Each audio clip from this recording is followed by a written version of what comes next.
Hello, everybody. I'm going to start over again for a second. Apparently, the sound had a little bit of a glitch there.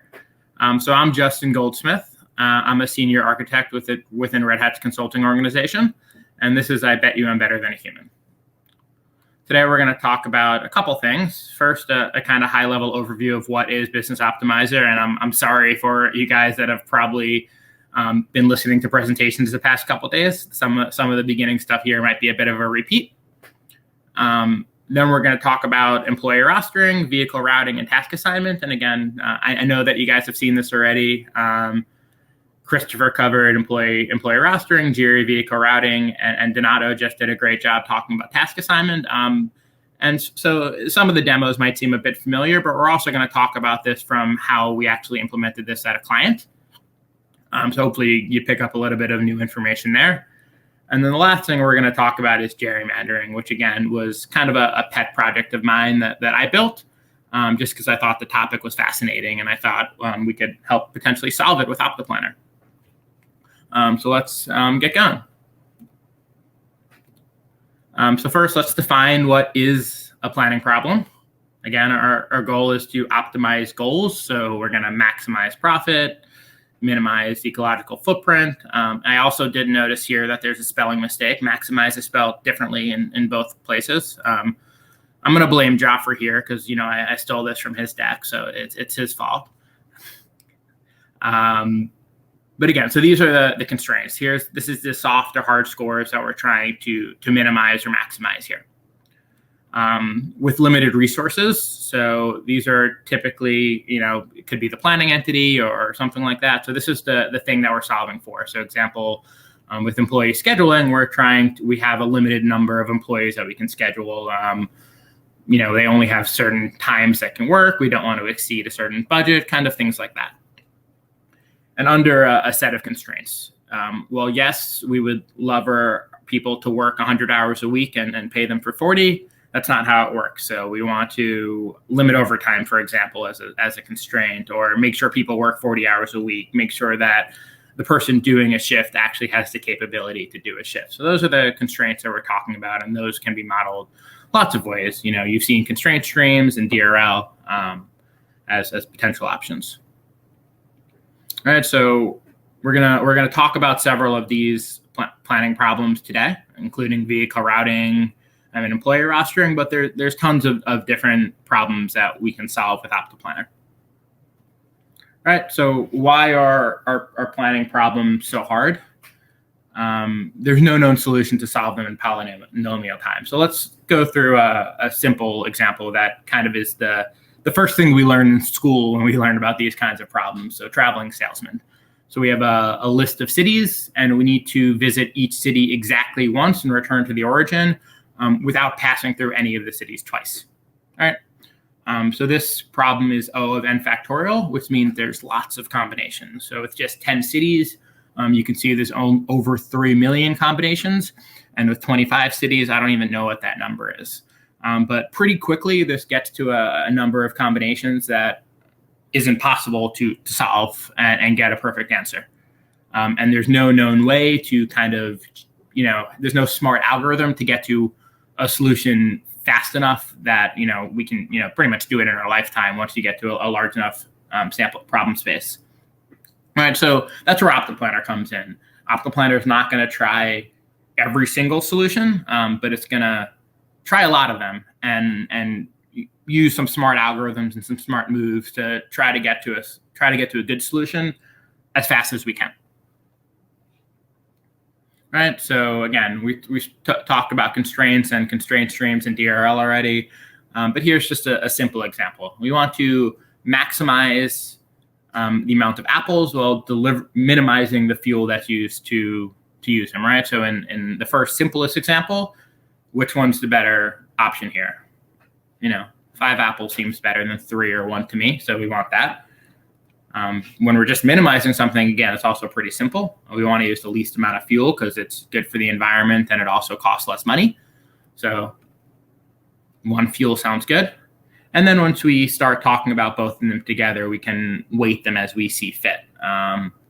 So in our example, with each one being worth 1, probably the guy on the right is going to be the best answer here. We get to deliver 2 apples while only using 1 fuel, so this is going to be the best option. And obviously these constraints get a lot more complicated, but here's just a simple example so you understand what's going on. All right, so Business Optimizer is part of Red Hat JBoss Decision Manager, which includes lots of things. Business roles management, CEP for temporal roles, and obviously Business Optimizer or OptaPlanner. All right, so that's why we write constraints sometimes as rules, and as we've spoken about, constraint streams, which again get compiled down into rules at the end of the day anyway. So let's get into our example, and our first example is employee shift rostering. So what are we trying to do here? We're trying to basically, we have an amount of employees and we have shifts that need to be covered, and we need to align them so that we cover all the shifts.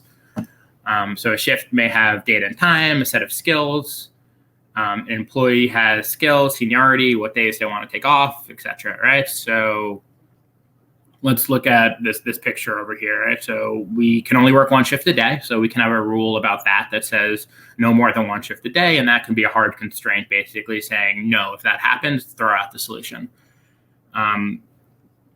We want to allow enough time for our employees to sleep. So greater than 10 hours in this case.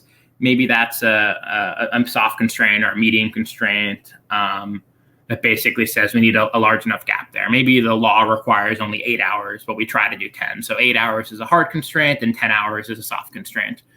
And we also want our employees to have some days off. So we say we don't want them to work more than 5 days in a row without a day off.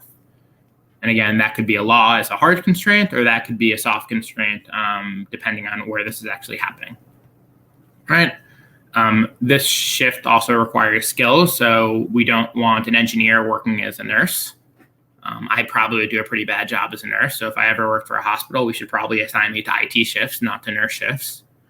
So that's a hard constraint. But same thing for this engineer role over here, right? We want an engineer to do an engineer role. And that's why we have skills to assign them. All right. Let's move on and talk about how OptaPlanner is actually used here, right? So we have our domain, which we have employees and shifts.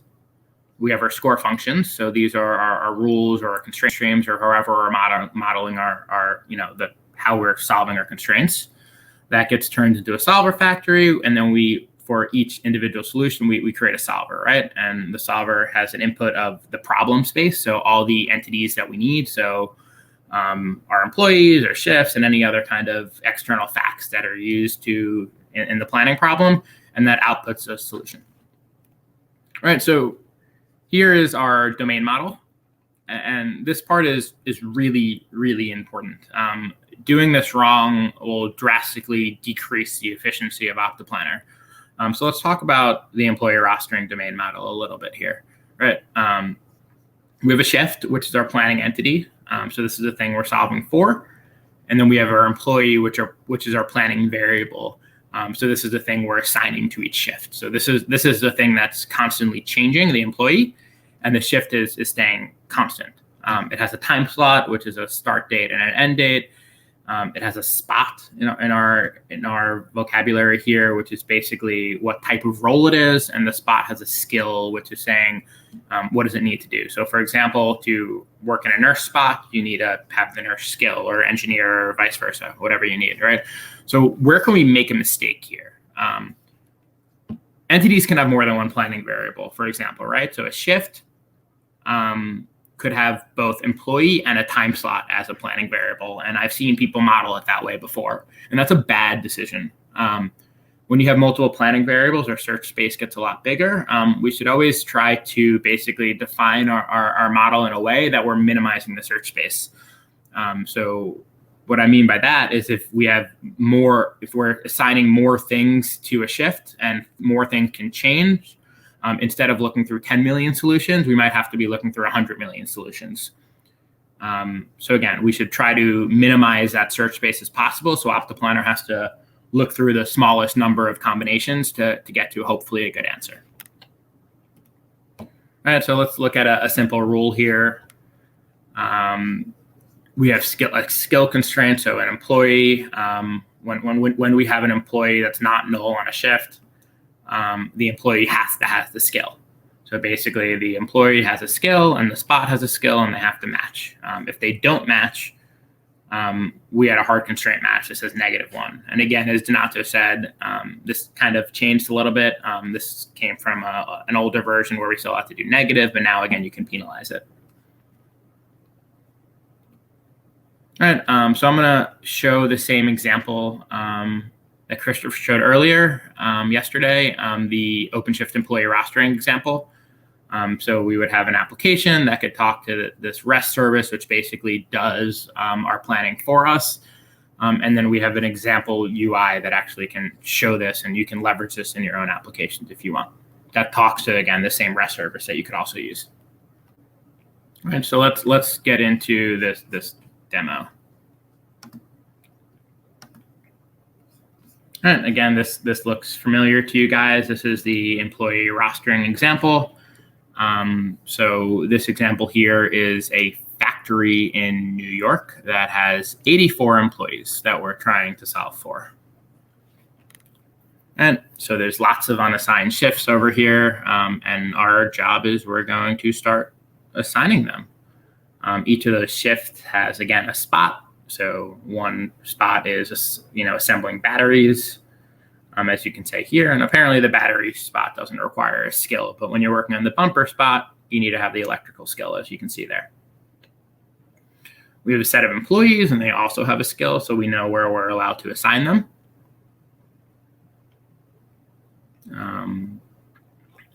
Now we also have our availability roster. So this is when people want to work. So Amy does not want to work on Tuesday. She doesn't really want to work on Wednesday either. Amy just doesn't want to work very much. And now we're back to our shift roster, and we can start actually scheduling this. All right, so this just takes a second to start loading. And we'll be planning this for about 30 seconds. All right, you'll see in a moment that things start to move. You can see the soft score over there on the left up there, and it keeps decreasing the longer we solve for, with, again, the goal of trying to get to the best solution possible. And so we're finishing up our first iteration of planning now. And let's take a little look at the result. We see a lot of green boxes over there. So let's see what that means. Right. The green box has a score of 0. So that means that basically putting IV in that spot does not hurt the score at all. Putting Hugo there does hurt the score. Why? Because he doesn't want to work that shift. So that's -100. And then I'm not -500 for not being his normal job. This is called an indictment map. So basically we can see each planning it. Each fact that goes into the system and see how they affect the score. You can also do this from a constraint total. So we can look at each constraint and see a total of how each constraint affected the score as a whole. And let's go back and let's start talking a little bit about the future. So right now we just planned for a couple weeks.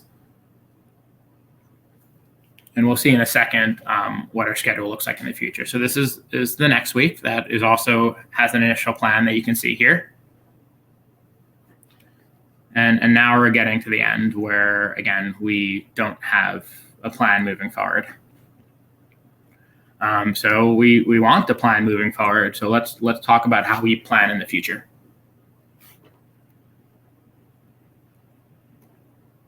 So let's go back to the deck for a minute. Continuous planning. So what do we mean by that? Planning once doesn't solve anything, right? It helps you create your initial schedule, but things change.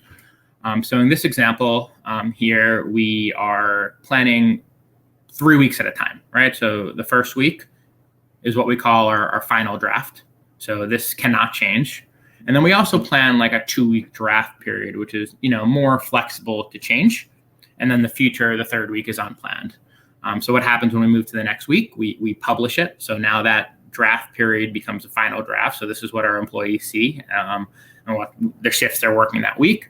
And then we also continuously plan out the next week, right? So now we have another week that we planned. And this process keeps going forever. And we can have different rules here that define what can change. So for example, they know that their final draft can't really change. Yes, it's possible, but it would have a huge score detriment to change a final draft of a location versus to change a draft location. Well, it might decrease the score a little bit because they might have planned something 2 weeks from now. It's a lower score detriment to change something that was already planned in the draft phase. All right, so now let's look at OptaPlanner, the example again, and see what's happening. And so you can see here that, again, we haven't planned out these 2 weeks. So I'm going to now publish the past 2 weeks. Sorry, the past week, I'm sorry. You can see up there on the right, we're publishing from September 4th to October 1st. And then we're on October 8th right now on the screen. You can see the week of now unassigned shifts. So I can start scheduling again. And pretty quickly, that medium score goes back down to 0. And again, we're only showing what's changing here. But if we went to the left a little bit, the draft from the previous week would also be able to change. But again, there's a penalty for changing a draft. So we're running this, and you'll see it start changing in a second. But that's not enough. Yes, schedules are can be fairly fixed, and we know how many people are working when. But for some reason, we got a huge battery order in on October 11th, and we need an extra person working on the battery line. So we can just add in an extra spot here and continue planning again. And we can keep doing this forever, right? So the longer we run, likely we'll get to a better score, and eventually we'll be at something that we're ready to publish. All right, so we terminated the score. We got to at least something decent, and we can publish the next week once we're ready. All right, so now let's talk about vehicle routing. So this was one of the projects that I in particular worked on. So we have jobs, a time window for the job of when we want them to happen, set of skills associated with the job, a location of where that job is, and then a technician who can actually do the jobs, when they work, how long it actually takes them to accomplish the job. Maybe Joe is really good at job type A and Bob is really good at job type B, and we can kind of account for that in our planning. So what are we solving for here? We want to, again, schedule as many jobs in a day as possible so that we can, be as efficient as we can. Use the least number of technicians possible. Again, this is to save costs. We have a pretty good example where one of our clients was able to drastically reduce portion of their workforce, which, again, is unfortunate that some people, that their jobs changed, but the company saved a lot of money by using this. And we want to minimize the miles used so that their gas is as small as possible. So let's go into this demo and take a look at what happened. So this is this is part of the OptaPlanner project. This is OptaPlanner examples. I think you've seen this screen before. And let's go into vehicle routing for a second.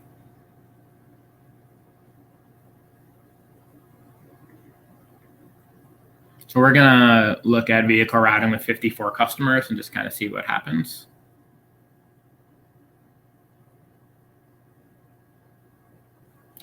So you can see, it starts planning them all. And obviously, if you look at this, you'll see it gets pretty obvious that the lines start getting shorter. But if you look in the right-hand corner over there, you'll see the actual total distance that's being used.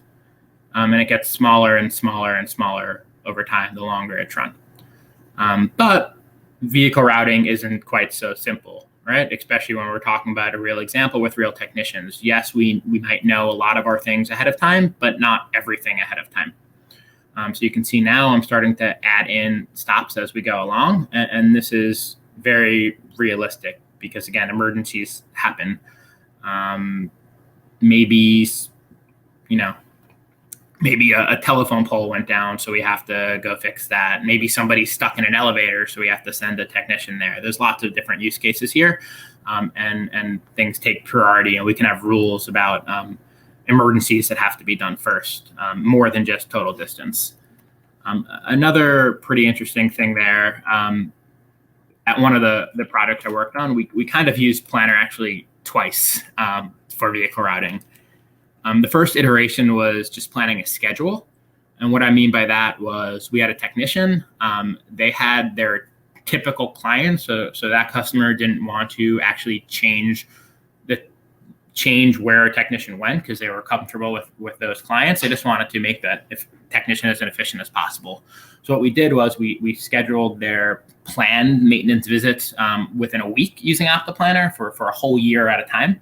And similar to the employee rostering example with continuous windows, where, yes, we did a whole year at a time, but week by week it could change if known things happened ahead of time. And then each day we planned their actual route using this kind of vehicle routing example. Could we have potentially done that and been more efficient by having that be one problem? Yes. But again, that customer didn't want to do it that way because they wanted just a kind of a schedule of what weeks this technician would go where. And then they cared about minimizing, obviously, mileage and maximizing that technician's time during the week when they were actually traveling to go visit places. And again, there was plenty of emergency visits in that use case. So the customer, the technician had to ad hoc go to new places, and we were able to solve for that by kind of how you saw there. So now let's talk about task assignment a little bit. And you just saw this with Donato. So Justin. Sure. What's up? Where can people get this rostering example that you just presented? Sorry, say that one more time. That example that you've just presented, where can people get it and run it? The rostering one. So it's in the OptaPlanner project. There should be a folder in there called OptaPlanner Examples, I believe it's called. Examples. Yeah, Joffrey can speak more to that. And can someone post Joffrey or somebody, can you post a link to that folder in the Git repo in the chat so people can see where that is? Yes, please go on with the presentation. Thank you. Perfect. Yeah, there's tons of examples there, and they're all really good. And a lot of times on projects, realistically, most of the time, I start with one of those as my model, right? Like we spoke about before, you don't want to screw up your model because if you have a bigger search space than required, you're not going to get as good of a solution, or it's going to take a lot longer to get there. So looking at the examples and finding the one that most closely matches what you're trying to solve is a really good place to start, because you can even sometimes just start with that exact domain model and then change it to meet your use case. And again, that's a really common pattern, except in weird solutions like the gerrymandering one I built, where that was kind of its own thing. All right, so let's talk about task assignment for a second. So we have tasks. Tasks also, like employee shifts, have a skill. Various factors create a priority. And then the reviewers of that task also have skills that have to line up for it. Again, kind of like the vehicle routing example, they have an affinity for a type of task or good at a certain type of thing. So we want to give them the thing they're good at so all the tasks can be done faster. Maybe it takes, again, Amy a half hour to do a certain type of task, but it takes Chad only 10 minutes to do that task, and vice versa for a different kind. All right, so what were we actually solving for here? For the client that we did this at, they had 3 main objectives. The dollar value of the claim, so the bigger the claim, the sooner they wanted that task done, which kind of makes sense. Date added, we don't we didn't want to get too far behind. So there is a balance there. Maybe a big claim was added and we want to do that. But there might be a small one from 3 days ago that eventually takes priority the further it is away. And the last one is customer status. So if it was a premium customer, they get priority. We've all probably been waiting on hold before for a while, calling, an airline or something like that. They probably use something like this to determine who gets off hold first. All right, so let's look at this example here. Again, we're back to this set of examples, so tons of them here that you guys can go through. And let's take a look. So we have 50 tasks, and we have 5 employees doing those tasks right now. We can see that they got set pretty early here. This is a pretty small space. And we can see the score in the bottom over there if we look. But this isn't really realistic, right? Like tasks get consumed and they get created. We're not just assigning tasks once. So now we can see what happens when we're consuming the task. Things start changing a little bit, and we cannot change anything that's already started to be consumed. And as we produce more tasks, now you can see things actually start changing because we're adding tasks with different priorities, with tasks that might have an affinity to a certain type of person. So the task order keeps getting changed until a task again start getting consumed, and then it's no longer allowed to be changed. And again, if you missed Donato's presentation just before this, and you want to see a lot more detail about task assignment and how chained models work, go back and look at that when we're done here, and you'll get a really good view about how you can do task assignment. All right. So now let's talk about gerrymandering. This is not something we did at any client, though it would be cool to maybe work for a state one day and do this. But it was kind of a pet project of mine, which I found really interesting. So I thought maybe I could do something that could help. All right. So let's take a look at this top picture over here. For all those people that don't live in the US, I guess I can first explain what congressional districts are. So every state gets a certain number of congressmen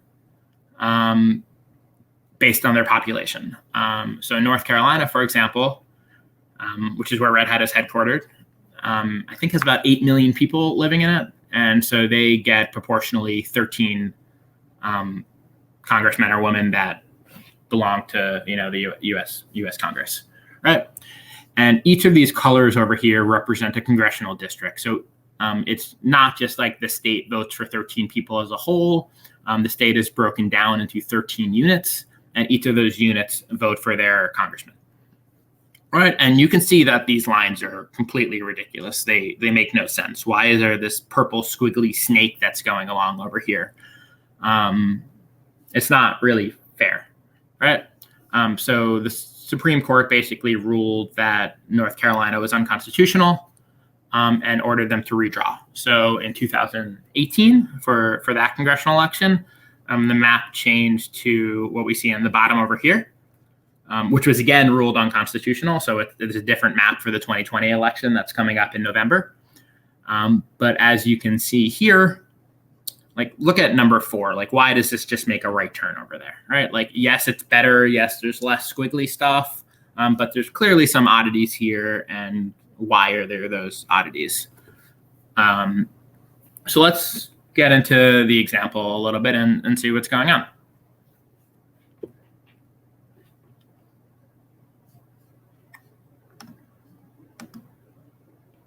Okay. So this is a visualization I created to kind of so you can see what's happening while OptaPlanner is running. In this example, you see each of those little tiny blocks that has a color. That's called a census block group. There are 8,000. Sorry, yeah, there's 8,000 about 8,000 of them in the state of North Carolina. So that was the planning entity in my example. So the thing that we're solving. There are 13 colors because there's 13 congressional districts. And each of those are basically assigned a number. That's my planning variable, and that gets solved for in this example. Right now I'm only solving for two things. Those two things are compactness. So I'm trying to make each district as small as possible, and distribute the population evenly, so that basically each district gets the same number of people. We're not that's part of the rules of how congressional districts are drawn. There can't be too big of a discrepancy because one person can have a higher influence over their congressman in their state versus another. So each district has to have roughly the same number of people.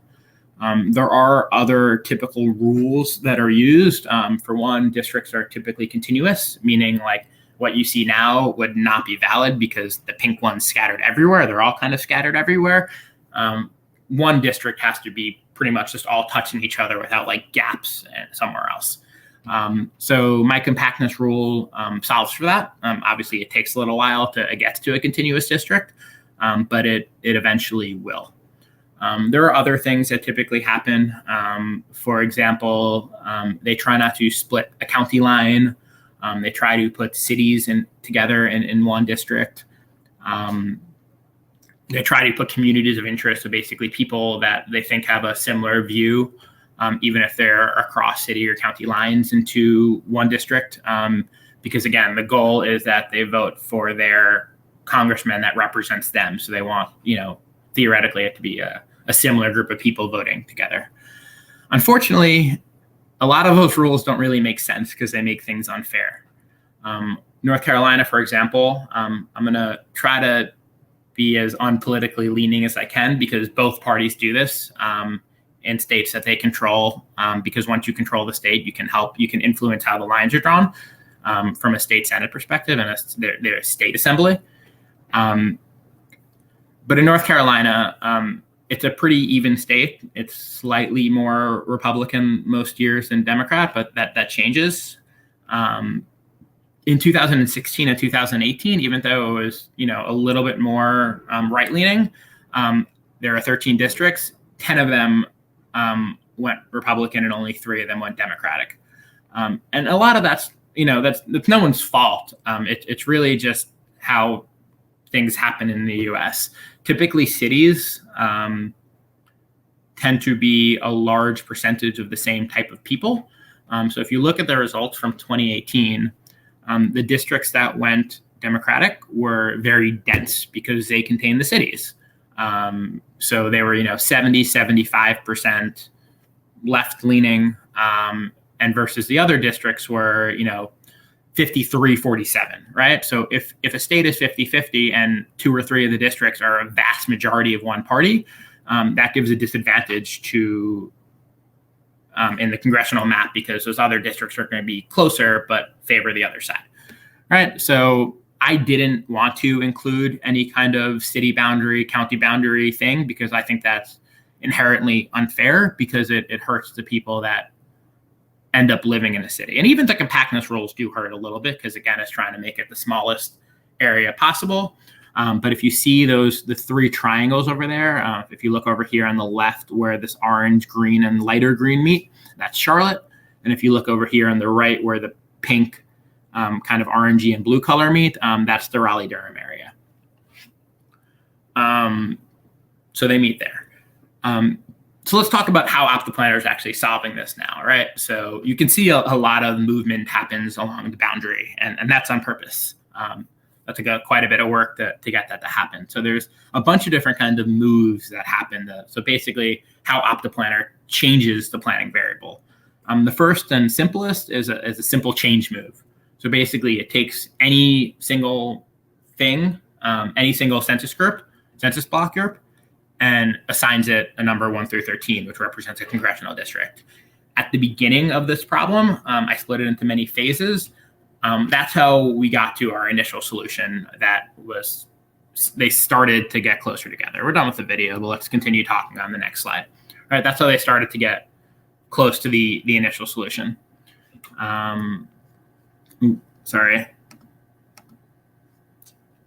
Let me go back to the video for a second and play it again so we can see what's going on. All right. But after that initial phase, that single change move, it didn't work very well. Because again, it was picking basically things from anywhere. So the next thing that I did is what's called a swap move. A swap move is basically picking two planning entities and swapping their planning variable. So for example, taking the purple one over here and the green one and swapping two randomly from it. That worked okay, but to make it better, I wanted it to make a try to pick things that were along the same boundary line. So for example, right, like picking a purple thing from the upper left corner and a green thing from the bottom right corner, like sure, it might make the score better somewhat if, in a random example, but that's not really what we're trying to do. We're trying to make the boundary as continuous as possible, and likely where a move that's along this boundary line will produce a better score. So what I did was use something called the distance meter to basically prefer that two entities got picked that were close to each other, so that they got swapped. That worked pretty good, but again, it wasn't getting me to a solution I wanted. So the last thing I had to do was I made a custom move.